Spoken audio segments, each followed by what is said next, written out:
tanggal 8 bulan 7 saya akan coba membuat sebuah konten. Ini hanya sekedar berbagi pengalaman. Saya coba tanam durian pantana, jenis pantana. Cara tanam, pertama-tama kita siapkan lubang bioporinya sebesar lebih kurang 1 meter kali 1 meter dengan kedalaman 1 meter. Dengan kedalaman lebih kurang 1 meter atau sekitar antara 1 meter sampai dari 80 cm sampai 1 meter. Nah, lebih kurang. Pertama-tama ini hanya berbagi pengalaman ya. Kita ambil sabut kelapa, kita susun supaya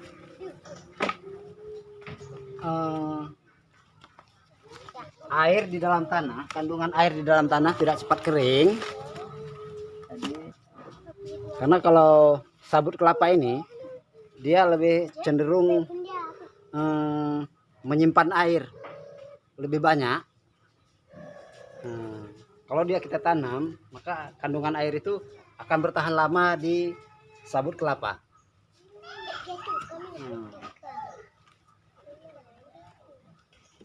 Kemudian sudah selesai kita ya, sabut kelapa ini kita timbun dengan tanah seperti ini.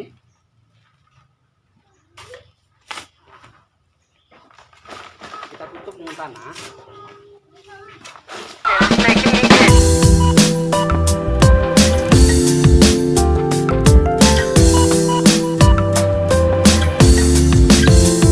Ini hanya proses penanamannya, saudara-saudara. Ini pengalaman saya pribadi.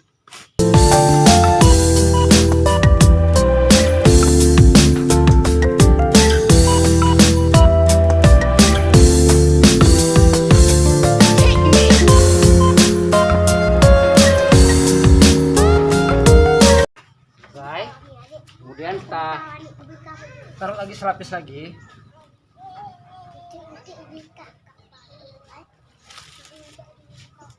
Kenapa kita buat 2 lapis?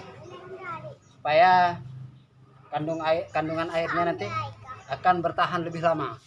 Ketika musim kemarau, maka tanaman kita akan menyerap air yang ada yang terkandung dalam sabut kelapa ini.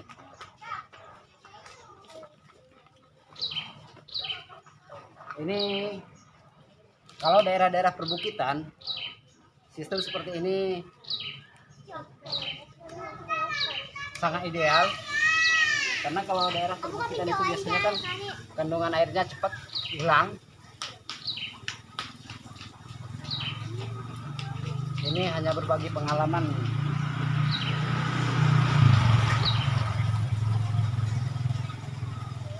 Hanya berbagi pengalaman ya teman-teman. Tidak semestinya seperti ini, tapi ini menurut pengalaman saya pribadi ya, seperti inilah.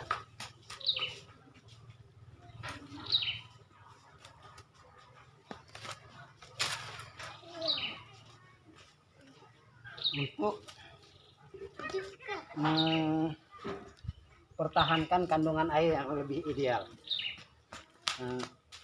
Kemudian teman-teman, kita meletakkannya jangan seperti ini. Kalau seperti ini, maka kandungan airnya akan cepat hilang. Karena ini istilahnya kulit ari, pelapis lilinnya dia lebih tahan. Kalau kita buat seperti ini, maka kandungan airnya akan lebih banyak diserap, maka daya tahan airnya akan lebih lama. Oke. Kemudian kita tutup lagi.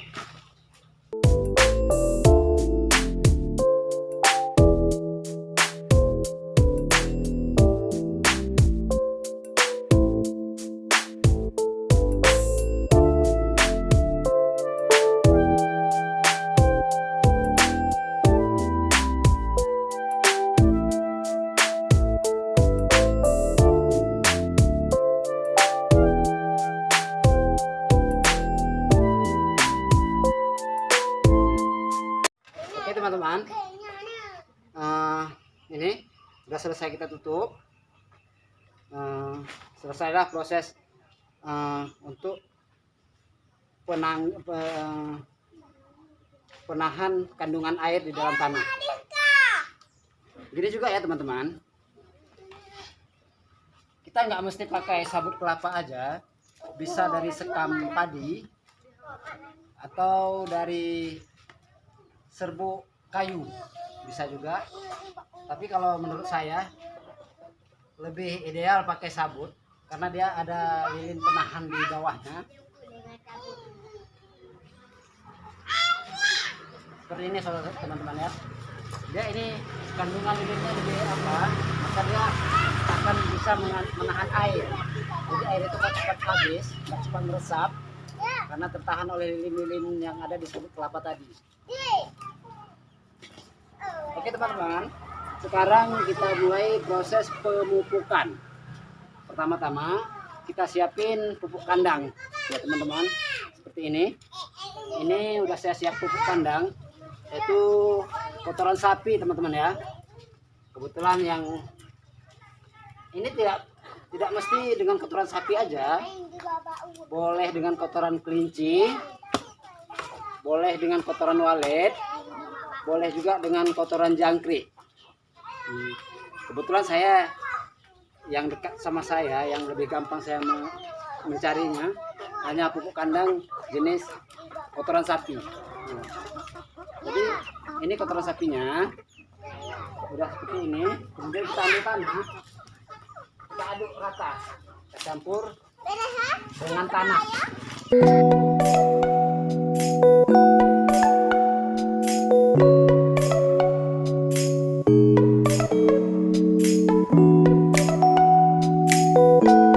Supaya pupuk kandang tadi tercampur dengan rata.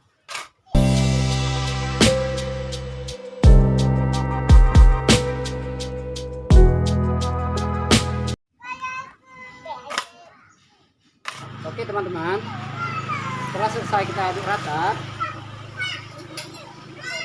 kemudian tanah yang telah kita aduk dengan pupuk kandang tadi kita masukkan ke lubang.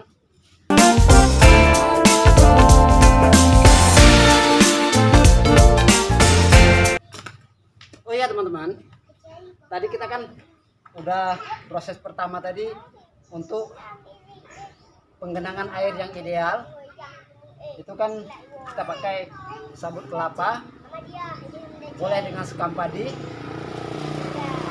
boleh juga dengan serbuk kayu, pokoknya yang bisa mengandung air. Itu lebih kurang 30 cm ya teman-teman, lebih kurang 30 cm, supaya kandungan airnya itu bisa lebih banyak, sekitar 30 atau 40 cm ya teman-teman ya. Kemudian baru kita timbun dengan tanah yang sudah kita aduk rata dengan pupuk kandang. Pupuk kandang boleh apa aja ya teman-teman ya. Boleh dengan kotoran ayam, ternak unggas, atau dengan kotoran sapi, kotoran kerbau, atau bahkan kotoran kelinci bisa, kotoran jangkrik. Kalau memang teman-teman ada memelihara jangkrik, itu sangat ideal teman-teman. Ini kita timbun lebih kurang sekitar 40 cm teman-teman ya.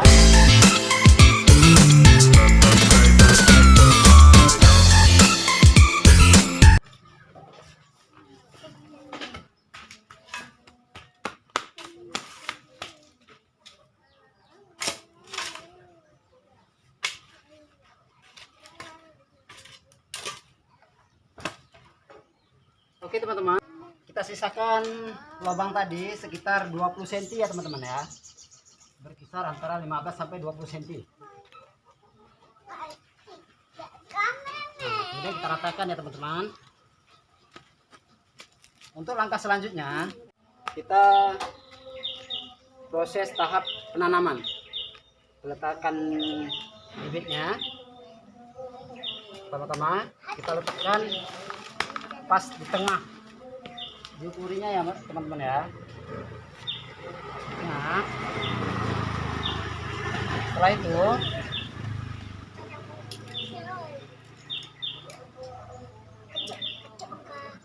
ini bagian bawah polybagnya dibuang ya teman-teman ya. Jangan lupa. Supaya apa? Supaya akarnya itu cepat turun ya teman-teman ya.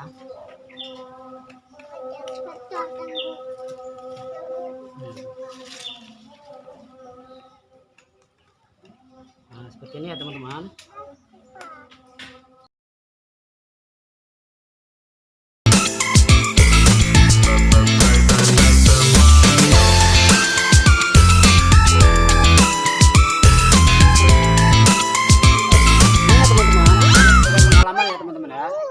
Usahakan belakang daun ini, nah, belakang daunnya ini kalau istilah dari bahasa pertaniannya ini namanya stomata ya teman-teman ya. Stomata ini plafon namanya, yang sebelah atas ini namanya plafon, kalau ini namanya stomata ya. Usahakan di stomatanya itu menghadap ke arah matahari terbit. Nah, diusahakan ya teman-teman, supaya apa, penyerapan unsur hara yang ada di udara lebih maksimal ya teman-teman ya.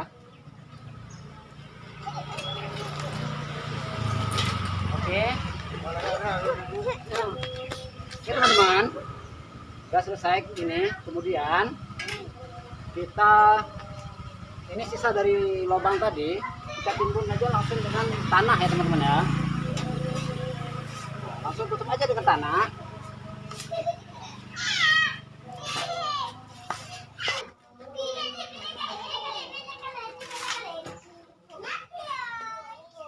Akan masuk pada tahap proses pemupukan organik ya.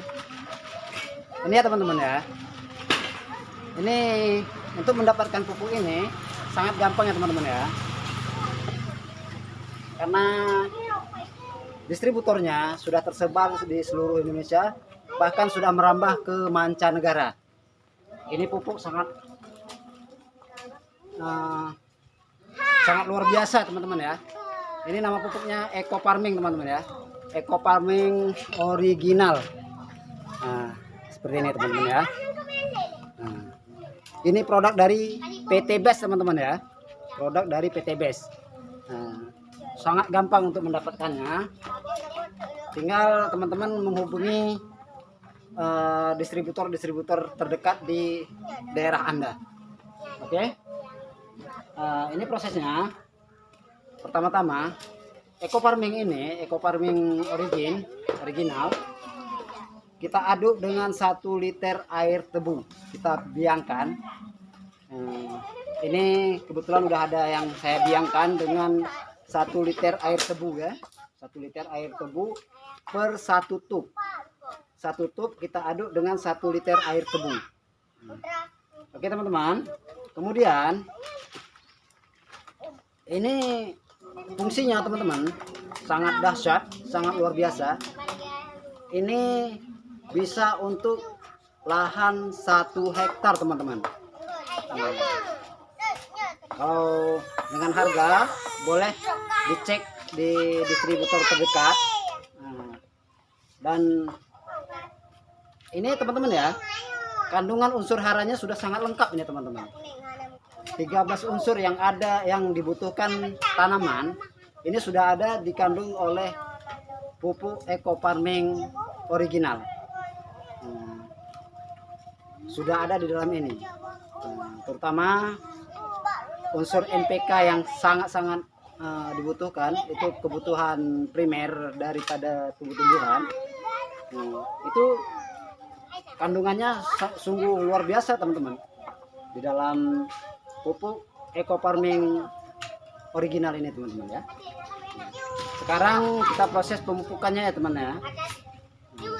Ini 1 tub ini kalau untuk perdananya bisa untuk 15 sampai 17 batang tanaman keras teman-teman. Atau bisa disesuaikan dengan daerahnya. Tapi jangan lupa juga teman-teman ya, itu kita dicek dulu unsur hara dalam tanahnya, unsur hara tanahnya,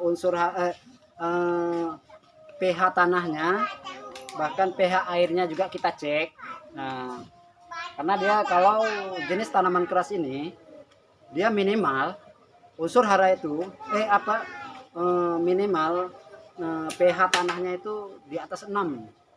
Kalau untuk jenis tanaman keras atau jenis tanaman palem ya, yang akar serabut, itu diusahakan pH tanahnya itu di atas 6, pH airnya juga. Nah, kita kalau unsur pH tanahnya udah ideal, maka kesuburan pada tanaman kita itu tadi bisa lebih cepat ya teman-teman ya. Nah, ini satu tub pupuk eco farming ini saya bagi 10 ya teman-teman ya. Saya bagi 10 atau 15, kita bagi 15. Ini bagi 27 atau 8, kemudian kita bagi 4, sekitar segini ya teman-teman ya. Ini saya aduk dengan lebih kurang 10 liter air teman-teman ya. Ini ya.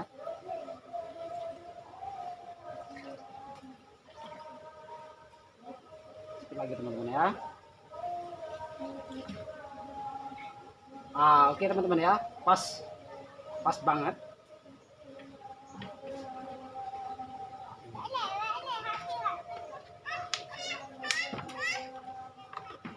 Nah, kemudian kita aduk seperti ini ya teman-teman ya.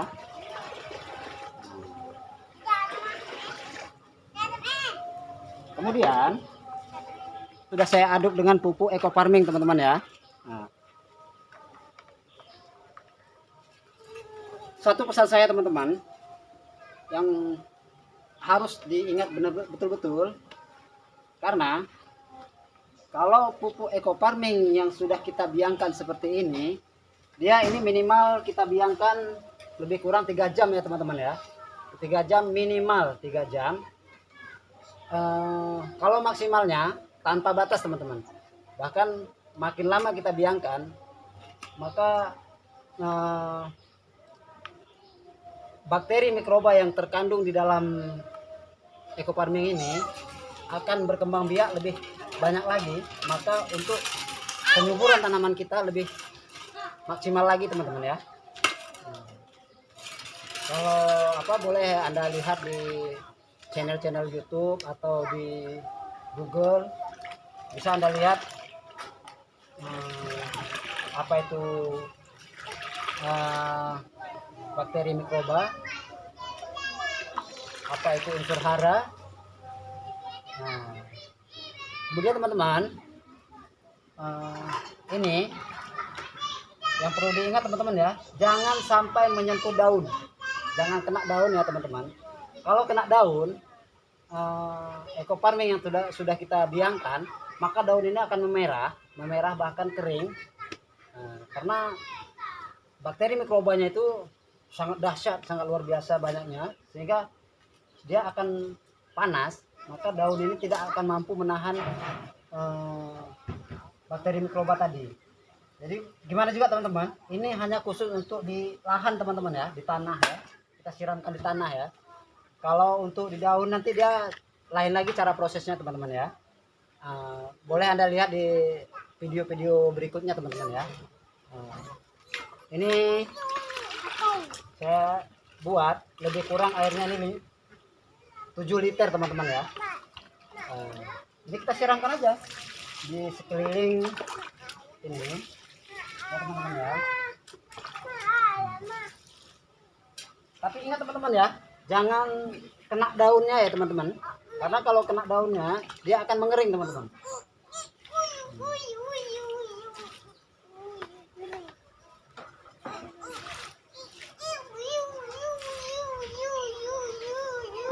Fungsi dari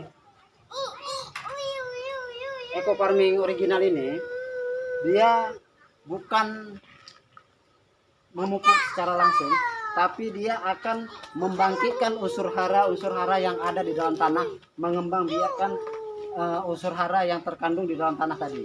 Ada 13 unsur hara yang terkandung di dalam tanah, maka bakteri mikroba tadi dia akan mengembangbiakkan unsur hara tadi. Oke teman-teman, sudah selesai proses pemupukannya.